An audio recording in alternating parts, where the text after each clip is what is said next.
Hello everyone, welcome back to another mini blog. চলে এসেছি আবারও একটা মিনি ব্লগ নিয়ে। এই যে ফুলের তোড়াটা দেখছো, এইটা একটা বোন আর একটা বোনকে গিফট করেছি। কি সুন্দর লাগছে তাই না, নিজের হাতে বানানো কিন্তু। আর আজকের এই ভিডিওটি হচ্ছে আমাদের এখানে 24 পরের শেষ দিনের রাতের ভিডিও। আর এই দিনটাকে আমরা ধুলোট বলি। তো এখানে সমস্ত গৌরমণ্ডলীর দলগুলো গোটা গ্রাম ঘুরে তারপর যাচ্ছিল মন্দিরে। আর এদিকে আমি বাইরে বসেছিলাম। তো কিছুক্ষণ পর মনে হলো চলো একটু ঘুরেই আসি মন্দির থেকে। আর এই যে এইখানে আমাদের 24 পর হয় প্রত্যেক বছরই। এবছর যদিও অন্য কোথাও হওয়ার কথা ছিল, কিন্তু গ্রামের লোকজনের কথাই এখানেই হয়েছে।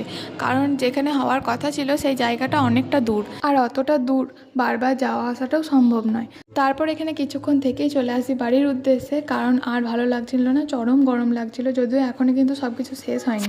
আর কুট্টুস তো এখন কদিন খুব বেরু বেরু করলো। তো তারপর বাড়ি এসে খেয়ে নিলাম হচ্ছে এই পাপড়ি চাট আর ডিমের চপ। তো চলো আজকের মতো